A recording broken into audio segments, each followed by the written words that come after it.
इस बारिश लाखों लोगों की जाने जा रही थी। कहीं बादल फट रहे थे तो कहीं बादल फटने की वजह से लैंडस्लाइड हो रहा था।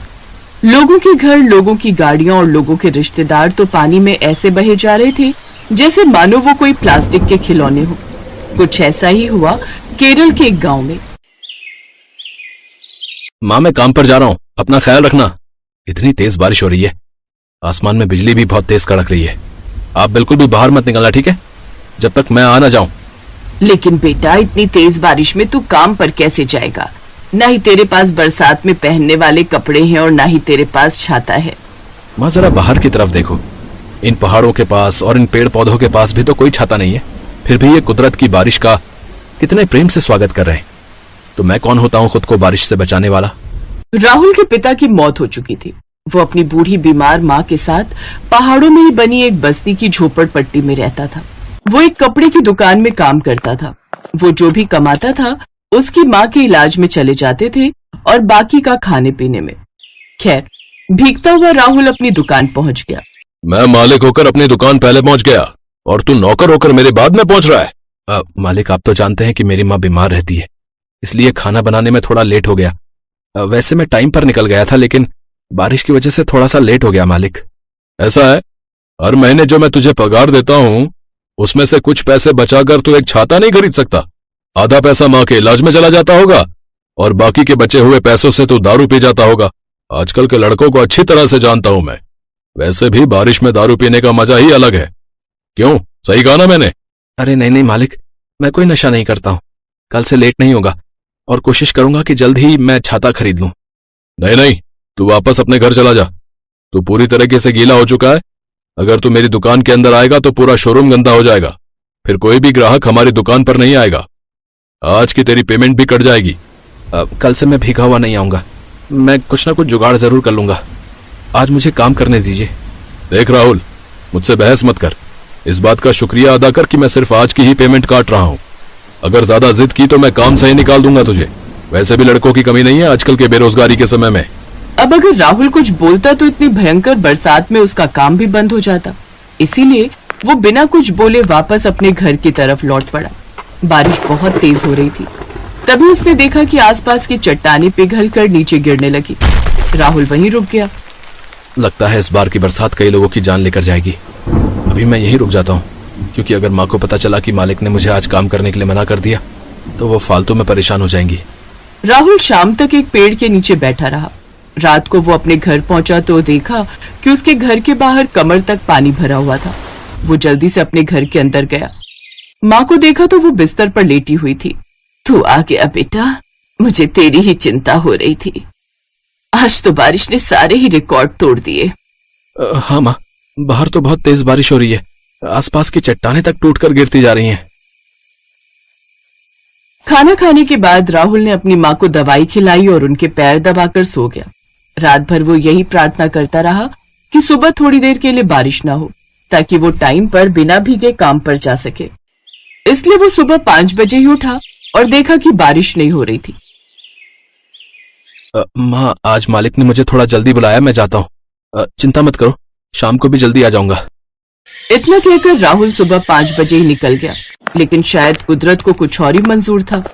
वो थोड़ी दूर पहुंचा ही था कि तभी अचानक मूसलाधार बारिश शुरू हो गई। वो खुद को भीगने से बचाने के लिए किसी चट्टान पर बने एक बहुत बड़े पेड़ के नीचे बैठ गया। अभी तो दुकान खुलने में 2 घंटा बाकी है, थोड़ी देर यहीं बैठता हूँ। जैसे ही पानी बंद होगा निकल जाऊंगा। राहुल वहीं बैठा रहा, लेकिन बारिश कम होने की बजाय और भी तेज हो गई।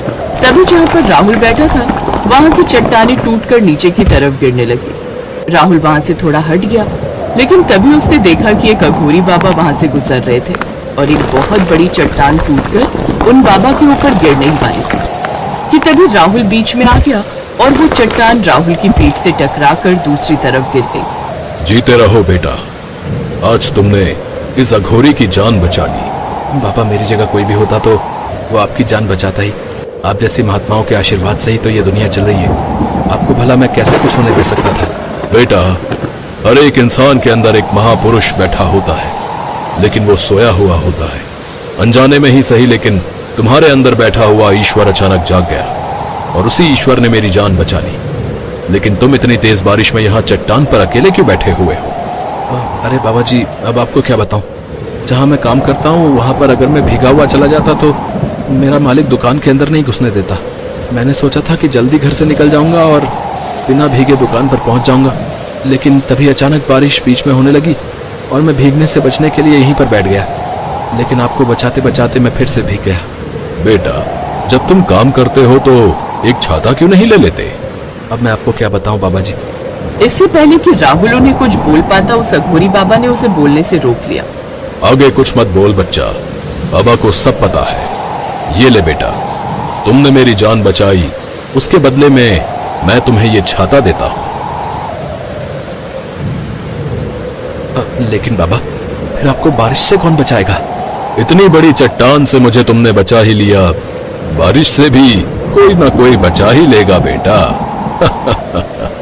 इतना कहकर अघोरी बाबा हंसते हंसते वहां से चले गए। राहुल खुश हो गया क्योंकि उसे छाता मिल चुका था, लेकिन वो भी बहुत भीग चुका था बाबा को बचाने के चक्कर में। किसी तरह वो अपनी दुकान पहुंच गया। हाँ भाई, ये क्या, छाता होते हुए भी तुम इतना भीग गए? और ये कपड़े इतने गंदे कैसे हो गए? पीछे देखो, फट भी गए हैं तुम्हारे कपड़े। और ये छाता पक्का जरूर किसी से छीना होगा तुमने, तभी तो सारे कपड़े फट गए छीना झपटी में। निकल जाओ, मैं अब तुम्हें काम पर नहीं रख सकता। अरे नहीं नहीं, मैं आपको पूरी बात बताता हूँ। राहुल ने पूरी बात बताई। अच्छा, तो तूने उन महात्मा को बचा लिया, इसका मतलब तू महात्मा से भी बढ़कर है। इतनी बड़ी बड़ी कहानियां सुनाने की कोई जरूरत नहीं है, मैं तुझ जैसे लोगों को अच्छी तरह से जानता हूँ। निकल जाओ, मैं अकेले ही दुकान चला लूंगा, जाओ। राहुल अपने मालिक के सामने गिड़गिड़ाता रहा, लेकिन उसने उसकी बात बिल्कुल नहीं सुनी। राहुल इधर उधर काम ढूंढता रहा, लेकिन इतनी बरसात में उसे कौन काम देता। वो रास्ते में किसी चट्टान पर बैठ गया। धीरे धीरे शाम हो गई। ऊपर वाले, मुझे तेरी एक बात समझ में नहीं आती। अगर तू किसी को गरीब बनाता है और उसे समस्याएं देता है तो उनकी समस्याएं और भी ज्यादा बढ़ाता क्यों रहता है? मेरा बाप मर गया, मेरी माँ मरने की कगार पर है, एक छोटा सा काम था वो भी तूने छीन लिया। इससे अच्छा मुझे और मेरी माँ को भी उठा ले। इतने में आसमान में एक बहुत ही जोरदार गर्जना हुई। बादल फट गया, चट्टानें टूटकर नीचे बस्ती की तरफ बढ़ने लगी। सारे लोग भागकर अपनी बस्तियों से बाहर आ गए। बस्तियां बह रही थी। राहुल भी उन सभी के पास पहुंच गया। लोग चीख रहे थे, चिल्ला रहे थे, बचाओ, अरे बचाओ भैया, आप लोग मेरे छाते के नीचे आ जाओ। कुछ लोग राहुल के छाते के नीचे आ गए। इतने में उसका छाता बड़ा हो गया। फिर कुछ और लोग उसके छाते के नीचे आ गए। छाता और भी बड़ा हो गया। राहुल हैरान हो गया। धीरे धीरे करके पूरा गांव उसके छाते के नीचे आ गया। उनमें उसके मालिक का परिवार भी था और खुद मालिक भी। अब ऊपर से चट्टानें गिर रही थी, लेकिन राहुल का छाता उन चट्टानों को रोक ले रहा था। अब उस पूरे गांव में ना ही पानी आ रहा था और ना ही चट्टानों की वजह से किसी का घर और बर्बाद हुआ, ना ही किसी की जान गई। अब राहुल ऐसा लग रहा था जैसे गोवर्धन पर्वत लिए हुए खुद कृष्ण भगवान पूरे गांव वालों को बचा रहे हो। बारिश थमी। राहुल, तेरे अंदर तो सच में परमात्मा विराजमान हो गए हैं। श्री कृष्ण ने गोवर्धन पर्वत उठाया था और तूने इस जादुई छाते से हम सबकी जान बचा ली। इस लैंडस्लाइड की वजह से चट्टाने गिरने से पूरा गांव तबाह हो जाता, लेकिन तेरी वजह से सब कुछ बच गया। मुझे माफ कर दे बेटा। तभी छाते में से पैसों की बारिश होने लगी और ढेर सारा पैसा जमा हो गया। राहुल की गरीबी तो मिट गई, जिससे कि उस इलाके का हर एक परिवार गरीबी रेखा से बाहर आ गया। उस दिन के बाद से राहुल को पूरी बस्ती जानने लगी और राहुल खुशी खुशी रहने लगा। जंगल के बीचों बीच 5 बहनों को बांध कर रखा गया है, वो भी लोहे की जंजीरों से। कोई हिल भी नहीं पा रहा है। उनके सामने रमेश, बिमला, नंदिनी और बिमला के बाकी 4 बेटे खड़े हैं। उनके हाथ में जलती हुई मशालें हैं। रमेश जोर जोर से हंस पड़ता है। कौन बचाएगा तुम लोगों को? यहाँ हम लोगों के अलावा और कोई नहीं है। अब हम तुम सभी को जलाकर राख कर देंगे। ये बोलकर वो चारों लोगों की तरफ आग लगा देते हैं और जोर जोर से हंसने लगते हैं। अब तुम लोग हमें रोक नहीं पाओगे। अब क्या होगा? क्या 5 बहनें बच पाएंगी? मगर इन लोगों के साथ ऐसा बर्ताव क्यों किया जा रहा है? आखिर किस काम से रोकने की बात हो रही है? ये जानने के लिए इस कहानी को शुरू से शुरू करना पड़ेगा। इस कहानी की शुरुआत होती है राधेगंज नाम के गांव से, जहां अंजलि, शेफाली, अनुराधा, माधुरी और पायल नाम की 5 बहनों का जन्म हुआ। पायल को जन्म देने के बाद उनकी माँ का देहांत हो गया और कुछ ही दिन बाद उनके पिता भी चल बसे। उन 5 बहनों में से अंजलि सबसे बड़ी थी। इसीलिए अंजलि ने ही काम करके सबका पेट भरने की जिम्मेदारी अपने कंधों पर ली। मगर एक छोटी सी बच्ची को कौन काम देगा? इधर उधर घूमने के बाद भी अंजलि को काम नहीं मिला। आज भी मुझे कोई काम नहीं मिला, आज भी हम सबको भूखा सोना पड़ेगा। कोई बात नहीं दीदी, हम भूखे ही सो जाएंगे, आप उदास मत हो। हम दोनों तो सो जाएंगे शेफाली, लेकिन बाकियों का क्या होगा? ये पायल तो इतनी छोटी है, उसे तो कुछ पता भी नहीं है। दीदी, मुझे लगता है हमें ऐसे कोई काम नहीं देगा। हम छोटे हैं, हमसे क्या ही काम करवाएगा कोई। इससे अच्छा हम कुछ और करते हैं। और क्या करें शेफाली?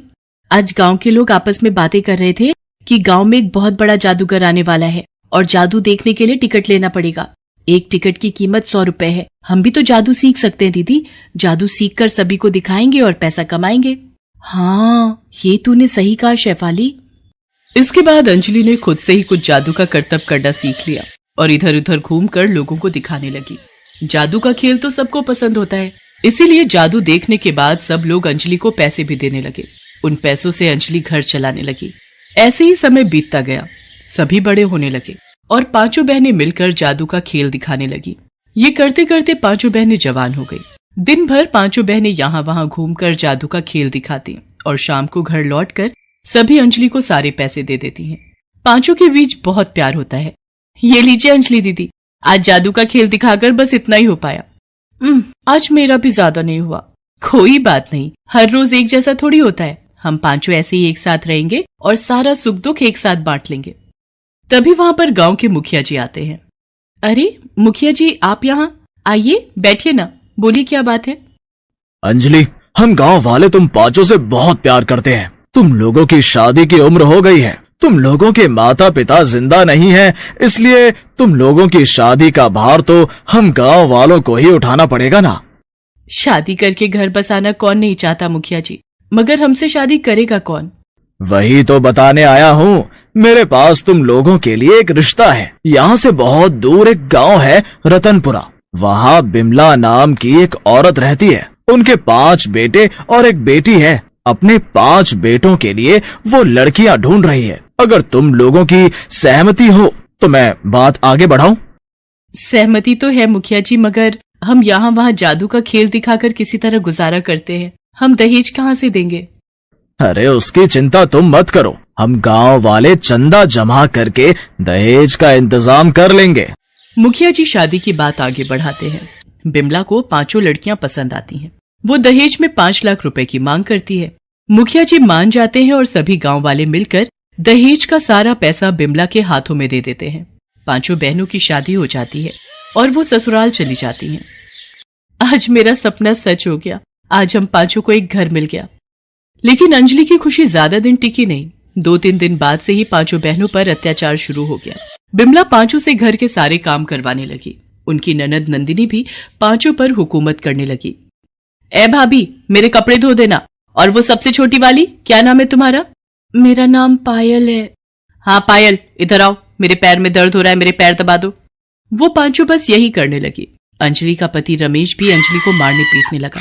सिर्फ रमेश ही क्यों, रमेश के चारों भाई ऐसा ही बर्ताव करने लगे। मगर अंजलि को पता है कि वो लोग अभी गांव वापस नहीं जा सकती, क्योंकि गांव वालों ने बड़ी मुश्किल से उन लोगों की शादी करवाई है। इसीलिए वो लोग सब कुछ चुपचाप सहने लगी। ऐसे ही 1 साल बीत गया। एक दिन शाम को बिमला, नंदिनी और बिमला के 5 बेटे एक कमरे में बैठकर आपस में बातें कर रहे होते हैं। अंजलि कमरे में बाहर से सब कुछ सुनने लगती है। 1 साल हो गया है शादी को, अब इन लोगों को खत्म करने की बारी आ गई है।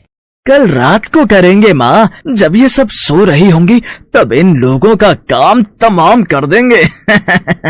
हाँ, तभी तो भैया लोगों की फिर से शादी होगी और घर में दहेज का खूब ढेर सारा पैसा आएगा। ये सुनने के बाद अंजलि को सब कुछ पता चल जाता है कि ये लोग हर साल नई नई शादियां करते हैं और दहेज के पैसों से ही घर चलाते हैं। कमरे के अंदर से बिमला कहती है, मगर ये काम करेंगे कब? अंजलि डर जाती है। वो तुरंत अपनी बाकी बहनों को ये बात बताती है और उसी रात चुपके से उस घर से 5 बहनें भाग जाती हैं। भागते भागते वो एक जंगल में पहुंच जाती हैं। अंजलि दीदी, हमने क्या सोचा था और क्या हुआ? हम तो बस एक घर चाहते थे। वही तो, पता नहीं अब क्या करेंगे। गांव वापस भी नहीं जा पाएंगे और इन लोगों के सामने भी नहीं जा सकते, नहीं तो ये लोग हमें मार डालेंगे। इससे अच्छा हम खुद ही आत्महत्या कर लेते हैं, सारा दुख खत्म हो जाएगा। ये बात बोलते ही वहां हवा चलने लगती है। पेड़ पौधे सब कुछ हिलने लगते हैं और उन लोगों के सामने एक पिशाचिन प्रकट होती है। इस जंगल में ये काम गलती से भी मत करना, नहीं तो मेरी तरह इस जंगल में ही हमेशा हमेशा के लिए भटकती रहोगी। मैं तुम लोगों को जानती हूँ, तुम सब बहुत अच्छी हो, मैं तुम लोगों की मदद कर सकती हूँ। मदद? कैसी मदद? तुम लोगों को जादुई खेल दिखाती थी ना, मैं तुम लोगों को असली जादुई शक्ति दे सकती हूँ, जिससे तुम लोग उन शैतानों से बदला ले सकती हो। हाँ, हमें चाहिए जादुई शक्ति। ठीक है अंजलि, तुम सबसे शक्तिशाली बनोगी। शेफाली, तुम आग से ज्वाला निकाल सकोगी। अनुराधा, तुम पानी निकाल सकोगी। माधुरी, तुम जितनी मर्जी लंबी हो सकोगी। और पायल, तुम एक चुटकी में कहीं भी पहुंच सकोगी। ये बोलकर वो पिशाचिन गायब हो जाती है। पांचों में जादुई शक्ति आ जाती है। तो चलो अब उन लोगों से बदला लेते हैं। पता नहीं उन लोगों ने कितनी सारी लड़कियों का सर्वनाश किया है, अब और नहीं करने देंगे। ये बोलकर पायल अंजलि का हाथ पकड़ती है, अंजलि शेफाली का, और इसी तरह सभी एक दूसरे का हाथ पकड़ लेते हैं और पायल सभी को लेकर एक चुटकी में वहाँ से गायब हो जाती है। वो लोग बिमला के घर के सामने आ जाते हैं। वाह, ये शक्ति तो कमाल की है। तभी वहाँ रमेश घर के बाहर आ जाता है। अच्छा, तो तुम लोग मरने के लिए आ गए? हाँ, मरोगे तो तुम लोग, हम लोग बदला लेने आए हैं। जरा पीछे मुड़कर तो देखो। पांचों मुड़कर देखती हैं और तभी बिमला, नंदिनी और बाकी 4 लड़के एक एक डंडा लेकर उन लोगों के सिर पर मारते हैं। वो लोग बेहोश हो जाती हैं। पांचों को जब होश आता है तब वो सब देखती हैं कि उन लोगों को जंगल के बीचों बीच बांध कर रखा गया है, वो भी लोहे की जंजीरों से। कोई हिल भी नहीं पा रहा है। उनके सामने रमेश, बिमला, नंदिनी और बिमला के बाकी 4 बेटे खड़े हैं। उनके हाथ में जलती हुई मशालें हैं। रमेश जोर जोर से हंस पड़ता है। कौन बचाएगा तुम लोगों को? यहाँ हम लोगों के अलावा और कोई नहीं है। अब हम तुम सभी को जलाकर राख कर देंगे। ये बोलकर वो लोग चारों तरफ आग लगा देते हैं और जोर जोर से हंसने लगते हैं। अब तुम लोग हमें रोक नहीं पाओगे। मगर उन लोगों को क्या पता था कि अब इन 5 बहनों में जादुई शक्तियां हैं। अनुराधा तभी मुंह से पानी निकालकर आग बुझा देती है। वो लोग चौंक जाते हैं। अंजलि अपनी शक्ति का इस्तेमाल करके लोहे की जंजीर तोड़ देती है और बाकियों की जंजीर भी तोड़ देती है। अरे बाप रे, ये लोग तो चुड़ैल हैं, भागो भागो। वो लोग भागने लगते हैं और जंगल में खो जाते हैं। इन लोगों को मैं ढूंढ कर लाती हूँ। माधुरी बहुत लंबी हो जाती है। इतनी लंबी होने के कारण वो आसानी से बिमला, नंदिनी और बाकियों को ढूंढ निकालती है और सभी को एक पेड़ के साथ बांध देती है। अब देखो मेरा कमाल। ये बोलकर शेफाली अपने हाथों से आग निकालती है और उस आग में सभी जलकर राख हो जाते हैं। 5 बहनों को इंसाफ मिलता है। वो लोग बहुत खुश होती हैं। ये लोग अब और किसी भी लड़की का सर्वनाश नहीं कर पाएंगे। इसके बाद 5 बहनें जंगल में शांति से बस जाती हैं और खुशी खुशी जिंदगी व्यतीत करने लगती हैं।